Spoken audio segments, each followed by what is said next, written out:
Welcome to unsolved mysteries.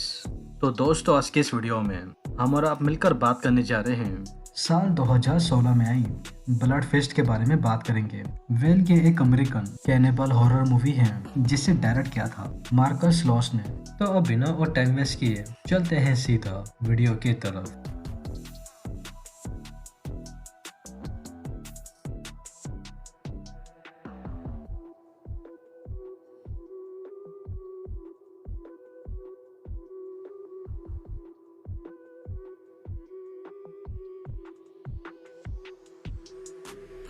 So all right, movie की starting एक बहुत ही अनप्लेजेंट एंड अनएक्सपेक्टेड सीन को दिखाकर होती है, जिसमें हम सभी ही एक रेमस नाम की फैमिली को देख पाते हैं। हस्बैंड का नाम फ्रॉड, उसकी वाइफ का नाम सोफी एंड डॉटर पेनी होती है, जिसमें इस फैमिली ने अपने ही घर के बेसमेंट के अंदर किसी पीटरसन नाम के यंग कपल को हाथ पैर बांधकर मुंह पे टेप लगा सारे ही कपड़े उतार कर नंगा कर अनप्लेजेंट वे में होस्टेज बनाकर रखा हुआ होता है। वेल आखिर में इस रेमस फैमिली ने किस लिए इस यंग कपल को ऐसे होस्टेज बनाकर रखा हुआ था, तो इस बारे में आप सभी को बहुत ही जल्द अपने आप देखकर पता चल ही जाएगा। सो वेल फ्रॉड वो इस कपल के पास आ सबसे पहले अपने हाथों में एक लकड़ी की स्टिक ले सीधे इसकी मदद से इस कपल को बहरे में से बुरी तरीके से मार मार कर जब तक इनकी बॉडी में से अंदर से खून न निकल जाए पिटता रहता है। तो अब कई घंटों तक इस कपल को ऐसे ही टॉर्चरिक वे में बुरी तरीके से अधमरा कर लकड़ी से मारने के बाद ये अब ठीक सामने ही खड़े मार के पास जा अपने दोनों हाथों से बिना कुछ सोचे समझे अंगूठों को मार के आंखों में अंदर तक घुसा इसके सर को चिरते हुए फाड़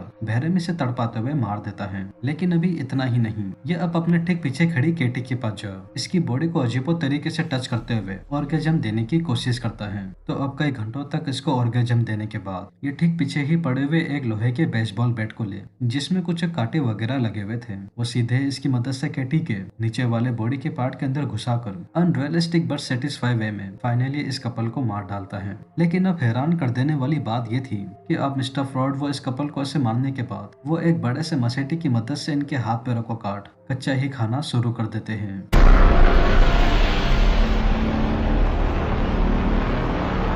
अब सीन सीधा उससे क्रिपी इंसिडेंट से चेंज होकर डायरेक्ट एक महीने बाद फिर से रमस फैमिली के ऊपर ही फोकस करता है, जिन्होंने लगभग हफ्ते भर पहले ही कुछ फाइनेंशियल पैसों के क्राइसिस के चलते अमेरिका के शहर बोस्टन से पेरिस की तरफ शिफ्ट हो गए थे। बिकॉज इसका पीछे का रीजन कुछ ऐसा था कि रमस फैमिली ये पिछले 15 साल से एक अमेरिकन डायनर नाम का कोई रेस्टोरेंट चला रही थी। यूजुअली वो इनका एक फैमिली बिजनेस था, जो कि वो रेस्टोरेंट की बिल्डिंग इन्होंने किसी जॉर्डन नाम के बंदे से किराए पे ले रखी थी। उसका रेंट ये पिछले 5-6 महीनों से जॉर्डन को समय पे नहीं दे पा रहे थे, क्योंकि लोगों का आना जाना ही इनके रेस्टोरेंट के अंदर बंद होता जा रहा था, जिससे ये फैमिली बिजनेस तो दूर एक टाइम के खर्चे के पैसे ही नहीं कमा पा रही थी, तो पैसे कहाँ से दे पाती। तो बस इसी ही चीज को देखते हुए रमस फैमिली स्पेशली मिस्टर फ्रॉड वो अपने रेस्टोरेंट के बिजनेस को ऐसा गिरता देख एंजाइटी के साथ साथ डिप्रेशन में जाते जा रहे थे। तो बस इसी ही बात को देखते हुए ये फैमिली हमेशा के लिए अपने लाइफ के नए शुरुआत के लिए बोस्टन को छोड़ यूरोप के शहर पेरिस की तरफ शिफ्ट हो जाती है, ताकि मिस्टर एंड मिसेस रमस फिर से अपने रेस्टोरेंट के बिजनेस को पहले की तरह चला सके।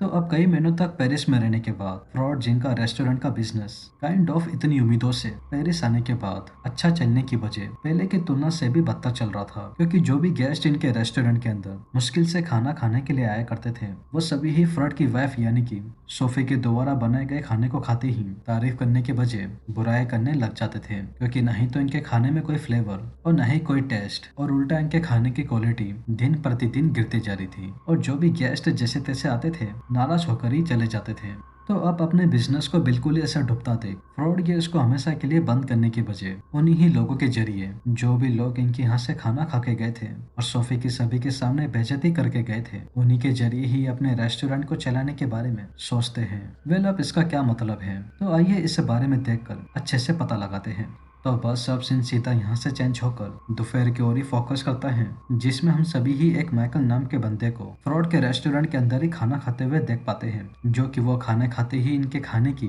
बहुत ही बुरी तरीके से सोफी के सामने ही बेइज्जती करे जा रहा होता है। तो अब माइकल की इन बातों को सुन ठीक पीछे ही खड़े फ्रॉड वो फिलहाल के लिए अपने आप को शांत रखते हुए बस इस बंदे का रेस्टोरेंट से बाहर निकलने का वेट करते हैं। सो समहाउ अब उस आदमी के बाहर निकलते ही फ्रॉड वो बड़ी ही चालाकी से उसी ही आदमी के पीछे जा अपने बेसबॉल चप्पल बेड से उसके सर पे मार घिसड़ते हुए माइकल को रेस्टोरेंट के बेसमेंट के अंदर लेकर आ जाते हैं। तो अब इसको बेसमेंट में लाते ही फ्रॉड वो इसके हाथ पैरों को रस्सियों से बांध मुंह में एक टाई बॉल डालकर अच्छी तरीके से इसको हवा में लटकाकर ठीक पीछे ही पड़े हुए एक बड़े से चाकू को ले पेपरिका सॉस लगाकर इसकी मदद से जॉन की पूरी बॉडी को ऊपर से लेके नीचे तक धीरे धीरे आराम से आहिस्ता आहिस्ता उसे ही सॉस वाले चाकू से काट देते हैं और माइकल को तड़पने के लिए 1 घंटा ऐसे ही छोड़ देते हैं ताकि इसकी बॉडी के अंदर उसी ही सॉस का फ्लेवर अंदर तक चले जाए। तो अब माइकल को ऐसे काटने के बाद फ्रॉड ये अपने उसी ही चाकू की मदद से माइकल का लोअर पार्ट बिना कुछ सोचे समझे सीधे उससे काट देते हैं और रेस्टोरेंट की किचन के अंदर लेकर आ जाते हैं जहाँ पर ये उसके एक छोटे छोटे टुकड़े कर अच्छी सी डिश बना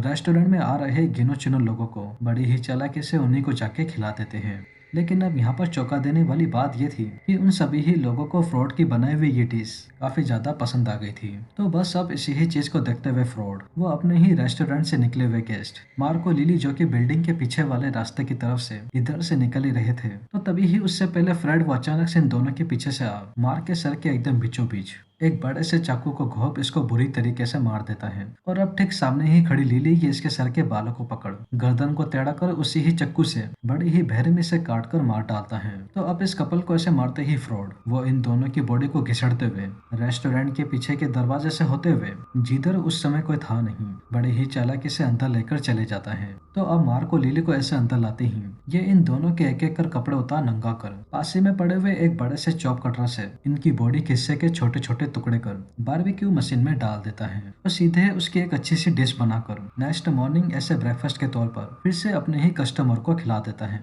अब इधर इंटरेस्टिंग बात ये थी कि फ्रॉड जो कि वो इस चीज को कोई 1-2 दिन के लिए नहीं बल्कि पूरे 6 से 7 महीने तक लगातार करता है जिसमें वो इंसानों को ही मारकर बड़ी ही चालाकी से इंसानों को ही उनका मांस खिला रहा था बट उन लोगों को इस बारे में बिल्कुल भी पता नहीं था और इस तरीके से इसका रेस्टोरेंट पहले से काफी अच्छा चलने भी लग गया था। सो अब फाइनली इस मूवी के एंडिंग में फ्रॉड वो अपनी वाइफ सोफी एंड पेनी को इन चल रहे मैटर के बारे में बताने के लिए तैयार हो जाता है क्योंकि अभी तक इसने उन दोनों को इस बारे में नहीं बताया था। तो अब इसी ही चीज को देखते हुए फ्रॉड इन दोनों को अपने रेस्टोरेंट के बेसमेंट के अंदर लेकर आता है। तो अब बेसमेंट में लाते ही फ्रॉड सोफी और पेनी को टेबल पर रखे कुछ कच्चे मांस के टुकड़े उनको देकर खाने के लिए कहता है ना बताते हुए कि ये किस चीज का मांस खा रहे हैं। तो इन मांस के टुकड़ों को खाते ही जो कि सोफी एंड पेनी को काफी अच्छे लग रहे थे और बस पागलों की तरह खाए ही जा रहे थे। तो बस इसी ही बात को देखते हुए फ्रॉड वो अचानक से टेबल पर रखी हुई एक चादर हटा देता है। तो जिधर हम सभी ही देख पाते हैं कि सोफी और पेनी ये एक जिंदा आदमी का एस वाला हिस्सा खा रहे होते हैं। लेकिन अब इधर हैरान कर देने वाली बात यह थी कि सोफी और पेनी वो इस इंसिडेंट को अपनी आंखों के सामने देख चौंकने की बजाय पास ही में ही पड़े हुए एक बड़े से चाकू को ले इस आदमी के हाथ पैरों को काट उसी को ही चबाकर ऑब्सेस्ड होते हुए खाने लग जाते हैं और इस तरीके से खाते हैं कि ये सभी ही खा खा कर ही अपने पेट के फटने तक खुद को ही मार लेते हैं। और बस हमारी ये मूवी एक अजीबी फैमिली के अजीबी शौक के साथ अजीबो तरीके से ठीक इधर ही एंड हो जाती है। वेल अगर आप इस मूवी को स्टिल पर्सनली देखने में बिलीव करते हैं तो आप सभी को ये मूवी यूट्यूब पे सर्च करने पे मिल जाए तो ठीक है, वरना आप सभी मुझे इंस्टा पे मूवी के लिंक के लिए मैसेज कर सकते हैं जिधर मैं आप सभी को इस मूवी का डायरेक्ट लिंक दे दूंगा। बाकी अब रही बात की ये मूवी हिंदी में डब है कि नहीं, तो well at the present moment जहाँ तक मुझे पता है वहाँ तक ये मूवी हिंदी में डब नहीं है, बट स्टिल इसकी स्टोरी और कॉन्सेप्ट इजी टू अंडरस्टैंड है जिसको आपको देखकर बिना किसी परेशानी के आप सभी को बहुत ही आसानी से समझ में आ जाएगी। बाकी अगर मुझसे इस मूवी के एक्सप्लेनेशन को लेकर कोई गलती हो गई हो जिसको मैं कवर करना या फिर बताना भूल गया हूँ तो प्लीज मुझे कमेंट्स करके जरूर बताइएगा। तो वेल दोस्तों यही थी ब्लड फिस्ट मूवी की एक्सप्लेनेशन एंड आई होप आप सभी को ये वीडियो जरूर पसंद आई होगी। और अगर वीडियो पसंद आई हो तो चैनल को सब्सक्राइब किए बिना और वीडियो को लाइक किए बिना बिल्कुल भी मत जाइएगा, क्योंकि मैं अपने आने वाले वीडियो में ऐसे ही और मूवीज की एक्सप्लेनेशन लेकर आता रहूंगा। तो तब तक के लिए take care and peace out.